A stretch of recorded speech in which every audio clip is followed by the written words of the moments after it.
ابھی مجھے بڑی خوشی ہوئی، مجھے میسیج آئی ڈاکٹرز ہاسپٹل سے کہ پہلا انہوں نے ہیلتھ کارڈ کے اوپر ہارٹ ٹرانسپلانٹ کیا غریب آدمی کا۔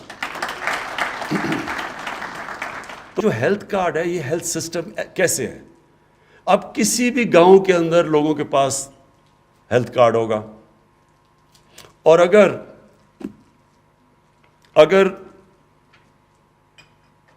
اگر وہاں گورنمنٹ ہاسپٹل صحیح کام نہیں کر رہا تو کوئی پرائیویٹ ہاسپٹل کھلے گا، لوگ ادھر چلے جائیں گے، کیونکہ کسی بھی ہاسپٹل میں ہیلتھ کارڈ سے جا کے اپنا علاج کروا سکتے ہیں۔ یہ صرف غریب لوگ ہی نہیں، یہ سفید پوش لوگ بھی ہیں، جو لوور مڈل کلاسز بھی ہیں، جن کے اندر کئی دفعہ ایک جھٹکا پڑتا ہے بیماری کا، سارا خاندانی غربت کی لکیر کے نیچے چلا جاتا ہے۔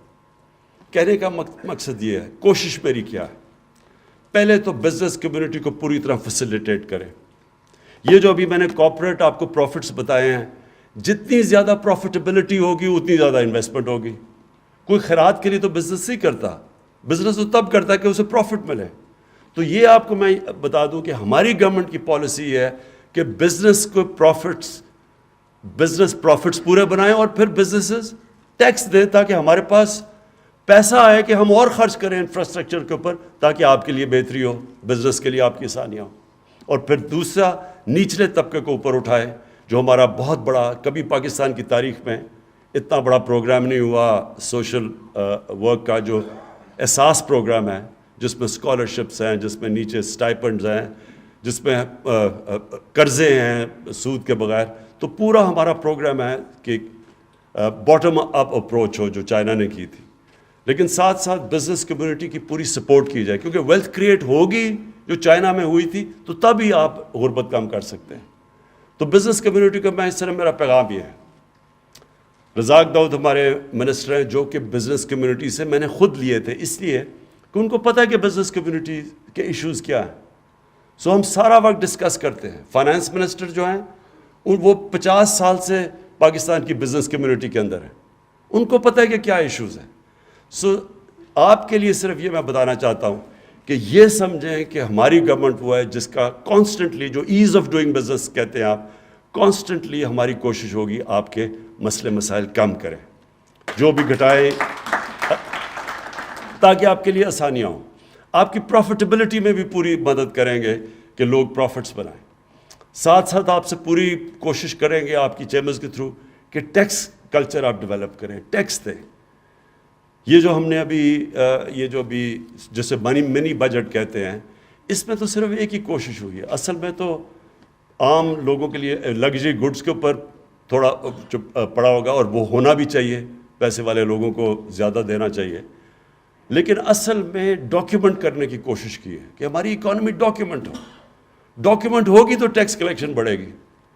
جو مجھے شوکت ترین آج ہی بتا رہے تھے کہ ہماری جو ریٹیل مارکیٹ ہے وہ کوئی 18 ٹریلین کی ہے، لیکن جو رجسٹرڈ ہے وہ صرف 3 ٹریلین ہے، باقی ساری ٹیکس ریٹ سے باہر ہے۔ تو ہم ایک ماڈرن اکانومی نہیں بن سکتے جب تک یہ ہم ٹیکس کلچر نہ ڈیولپ کریں۔ ساتھ ساتھ میرا یہ آپ سے وعدہ ہے کہ ہم کانسٹنٹ ریفارمز کر رہے ہیں، FBR میں آٹومیشن لے کے آ رہے ہیں، تاکہ کم سے کم ٹاکرا ہو ٹیکس کلیکٹر کا اور لوگوں کا، تاکہ جو ساری دنیا میں ہے ماڈرن ٹیکس سسٹم، کہ اس کے اندر آٹومیشن آئے۔ تو وہ ہم دونوں طرف سے کام کر رہے ہیں۔ اور مجھے یہ آخر میں صرف آپ کو یہ کہنا چاہتا ہوں کہ یہ 3 سالوں میں جتنا لوگوں نے اتنے ہمیں پرابلمز آئے، لوگوں نے سارا مجھے کہا جی کہ عمران صاحب آپ مایوس تو نہیں ہو گئے۔ میں آج آپ کو کھڑے ہو کے کہتا ہوں کہ یہ ہے ایک سائیکل، یہ جو 2-3 مہینے کا ہے، یہ جو کموڈٹی پرائسز اوپر گئے ہیں سپلائی شارٹیج کی، کووڈ کی وجہ سے، یہ 3 مہینے کے بعد انشاءاللہ آپ یہ دیکھ لیں گے کہ جو پوٹینشل پاکستان میں بڑھنے کا ہے، جو انٹرسٹ باہر لوگوں کو پاکستان کا ہے، جن چیزوں کے اوپر ہم نے کبھی توجہ ہی نہیں دی، مثلا ٹورزم ہے، ہم نے کبھی توجہ ہی نہیں دی۔ اس ملک میں ٹورزم میں اندر بھی ایکسپلورٹ کر کے باہر سے بھی انٹرسٹ ہے، کووڈ کی وجہ سے وہ نہیں۔ یہی صرف ایک سیکٹر ہے جو کہ ہمارا کرنٹ اکاؤنٹ کا جو ڈیفیسٹ ہے وہ پورا کر سکتا ہے۔ پھر IT کے اندر جو پوٹینشل ہے، ہمارے پاس ایک ینگ پاپولیشن ہے، ہم نے توجہ ہی نہیں کبھی دی IT کے اوپر۔ ہندوستان کی $150 ارب کی ایکسپورٹس ہے، ہم نے کبھی اس کے اوپر کوئی انسینٹیوز ہی نہیں ان کو دیے. وہ باہر جا کے دبئی جا کے ہمارے young soft where I T کے انجینئرز وہاں جا کے بیٹھے ہوئے ہیں. پاکستان میں نہیں, کیونکہ ہم نے ان کے لیے وہ اسٹرکچر ہی نہیں کریٹ کیا. سو اس ملک میں ہر جگہ پوٹینشیل ہے. ایگریکلچر کے اندر ریکارڈ ہماری کراپس ہوئی ہیں, 4 کراپس پاکستان کی تاریخ کا سب سے بڑا ریکارڈ ہوا ہے. لیکن یہ بھی کچھ نہیں ہے. ہم نے صرف جیسے جیسے اس کی پروڈکٹیوٹی اور ٹیکنالوجی اور بہتر سیڈز کا کریں, اور ہمیں بڑا فائدہ ہے کہ چائنا پورا ہماری مدد کر رہا ہے اس میں. ہم اگر دگنی بھی اپنی پروڈکشن کر دیں, چھوڑیں کہ باقی 3 گنا زیادہ ان کی ییلڈز ہیں اور دودھ کی ان کی 4 گنا زیادہ ہے, ہم صرف ڈبل ہی کر دیں تو پاکستان صرف ایگریکلچر میں سیلف سفیشینٹ خوشحال ہو جائے گا. سو اس میں بہت پوٹینشیل ہے ہمارے ملک میں. اور یہ جو اونچ نیچ ہوئی ہے تھوڑی سی, یہ ایکسٹرنل شاک سے ہوئی ہے. انشاءاللہ آگے اس ملک کا پوٹینشیل جو ہے وہ وہی جو آج سے 50 سال پہلے سب سے تیزی سے ترقی کر رہا تھا ایشیا میں پاکستان, اور وہ ہم نے غلط پالیسیز کی وجہ سے پیچھے رہ گیا. انشاءاللہ آپ دیکھیں گے کہ یہ وہیں سے پھر سے شروع ہوگا, اور آپ کا بزنس کمیونٹی کا بہت بڑا ہاتھ ہوگا اس ملک کو ایک عظیم ملک بنانے میں. میں ذرا کلیئر کرنا چاہتا ہوں مدینہ کی ریاست تھی کیا, تاکہ لوگوں کو ذہن میں کلیئر ہو جائے. کیونکہ لوگ عموماً مدینہ کی ریاست صرف مسجدوں میں جمعہ کی نماز کے اندر سنتے ہیں. میں کوشش یہ کر رہا ہوں کہ وہ لوگوں کی زندگیوں میں آ جائے, کیونکہ مدینہ کی ریاست دنیا کی تاریخ کا سب سے بڑا انقلاب تھا. 10 سالوں میں 622 اور 632 کے بیچ میں دنیا میں سب سے بڑا انقلاب آیا تھا. وہی انسان وہ بدل کے دنیا کے لیڈرز بن گئے تھے. تو وہ قرآن میں اللہ جب ہمیں کہتا ہے نا کہ ان کے راستے پہ چلو, تو وہ ہماری بہتری کے لیے کہتا ہے, کیونکہ وہ ایک کامیاب ماڈل تھا. دنیا کی تاریخ کا سب سے کامیاب ماڈل تھا جس نے ٹرانسفارم کر دیا لوگوں کو, وہ جو لیڈرز بن گئے اور کئی صدیوں تک دنیا کی انہوں نے امامت کی. تو علامہ اقبال یہ کہتے ہیں کہ اگر جب بھی مسلمان معاشرہ کھڑا ہوا ہے گر کے, وہ ہمیشہ ان اصولوں کے اوپر گیا ہے جن اصولوں کے اوپر مدینہ کی ریاست کھڑی ہوئی تھی. تو سب سے 2-3 اصول بڑے امپورٹنٹ ہیں ہمارے لیے. اور وہ ابھی آپ نے جو کرپشن کی بات کی, وہ اس کے ساتھ اس کی کرپشن جو ہے وہ سمٹمز ہے. جب ایک معاشرے میں رول آف لا نہیں ہوتا, جب قانون کی بالادستی انصاف نہیں ہوتا, وہ کرپشن اس کی ایک بیماری, یعنی اگر جب مجھے کوئی کینسر ہو تو پھوڑا نکلاتا ہے, تو اسی طرح کرپشن ایک سمٹمز ہے جو کہ جب ایک ملک کے اندر انصاف نہیں ہوتا. تو جو ہماری جنگ ہے ساری, یہ لوگ پوچھتے ہیں نا کہ جی کیا اس وقت, کوئی کہتا ہے ہم ایشین ٹائیگر بنا دیں گے, کوئی کہتا ہے لاہور کو پیرس. ہماری جنگ ہے قانون کی بالادستی پاکستان میں قائم کرنے کی. وہ مشکل جنگ ہے, وہ ایک دن میں نہیں ہوتی. کارٹلز بنے ہوئے ہیں, مافیاز بیٹھے ہوئے ہیں, پولیٹیکل مافیاز بیٹھے ہوئے جو قانون کے نیچے نہیں آنا چاہتے. اور یہ ہے اصل جنگ جو پاکستان کی فیوچر کی جنگ ہے. اس میں کنیکٹڈ ہے آپ کی بزنس, اس میں کنیکٹڈ ہے انویسٹمنٹ, اس میں کنیکٹڈ ہے آپ کی خوشحالی, سب اس پر ڈپینڈ کرتا ہے. بنانا ریپبلک کس کو کہتے ہیں؟ بنانا ریپبلکس میں وسائل کی کمی نہیں ہوتی, ادھر قانون نہیں ہوتا, اس لیے ان کو بنانا ریپبلکس کہتے ہیں. اور قانون کا مطلب کیا؟ طاقتور کے لیے ایک قانون, کمزور کے لیے دوسرا قانون. جس کے اوپر نبی صلی اللہ علیہ وسلم نے کہا تھا کہ تمہارے سے پہلے بڑی قومیں تباہ ہوئیں جدھر طبقاتی قانون تھا. تو یہ جنگ ہے ایک, اور یہ صرف عمران خان نے نہیں لڑنی, یہ آپ سب نے لڑنی ہے جنگ. یہ ایک معاشرہ جنگ جیتتا ہے. میں تو کوشش کر رہا ہوں, ہر روز صبح اٹھتا ہوں, میں تو جہاد سمجھتا ہوں اس کو. میں تو یہ کوئی عام کوئی پرائم منسٹر بن کے, اچھا, اور یہ بھی پرائم منسٹر بننا کوئی ایمبیشن نہیں ہے. پرائم منسٹر بن کے پاکستان کو ایک عظیم ملک بنانا ایمبیشن ہے. سو یہ ہم تو اس کو جہاد سمجھتے ہیں. مافیاز کے ساتھ سب آپ تماشا دیکھیں, ہر روز افراتفری پھیلائی ہوئی, یہ ہو گیا, وہ ہو گیا, یہ ہو گیا. کیونکہ ان کا انٹرسٹ نہیں ہے کہ ایک ملک کے اندر ایک قانون کی بالادستی ہو. یہ طاقت کی حکمرانی چاہتے ہیں وہ لوگ. تو میں پہلے تو یہ بزنس کمیونٹی آپ بیٹھے ہوئے ہیں، پہلے میں آپ کو بتاؤں کہ جب ہماری گورنمنٹ آئی تو کسی پاکستانی گورنمنٹ کو اس طرح کے چیلنجز نہیں سامنا کرنے پڑے.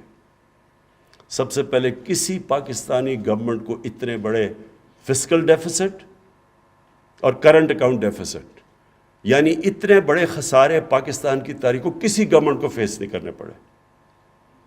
اگر وہ ہمارے دوست Saudi Arabia, U A E, China وہ ہمیں فنڈز نہ دیتے تو ہم ڈیفالٹ کر گئے تھے. ہمارے پاس پیسے نہیں تھے دینے کے لیے جو ہماری لائبلٹیز تھی، اور ہم کہہ بھی نہیں سکتے تھے کیونکہ ڈر تھا کہ روپے کے اوپر پریشر نہ پڑ جائے. ہمارے پاس تو ریزروز ہی نہیں تھے روپے کو گرنے سے روکنے کے لیے. تو اس سے بڑے مشکل وقت سے نکلے، اکانومی سٹیبلائز ہوئی. پھر جو کہ ایک صدی میں ایک دفعہ کرائسس آتا ہے، کووڈ، وہ آ گیا. اس سے نکل ہی رہے تھے، سٹیبل ہی ہو رہی تھی، کووڈ آ گیا. تو کووڈ کے اندر جس طرح پاکستان نکلا ہے، میرے نہیں خیال میں لوگ پوری طرح اپریشیٹ کرتے ہیں کہ اللہ نے ہمیں کس طرح نکالا ہے اس میں سے. اپنی اکانومی بھی ہم نے بچا لی، اپنے لوگوں کی جانیں بھی بچا لی. دنیا میں دیکھ لیں کہ کیا تباہی مچائی ہے کووڈ نے.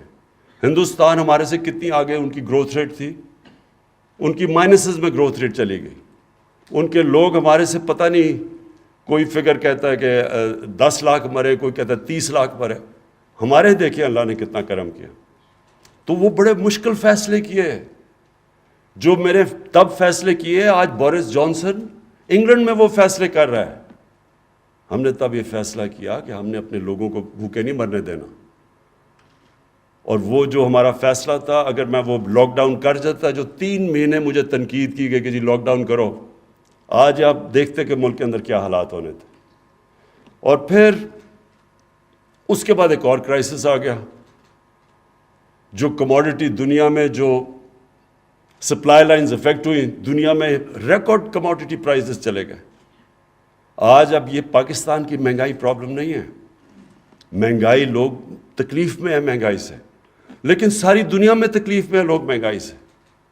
میں وہ دیکھ رہا تھا جو بائیڈن کو ڈونلڈ ٹرمپ اٹیک کر رہا ہے کہ مہنگائی کے اوپر، بورس جانسن کو پارلیمنٹ کے اندر اس کے اپنے ایم پیز کہہ رہے ہیں کہ اتنے گیس پتہ نہیں کتنے گنا بڑھ گئی ہے، اور اس کو مہنگائی کے اوپر کر رہے ہیں.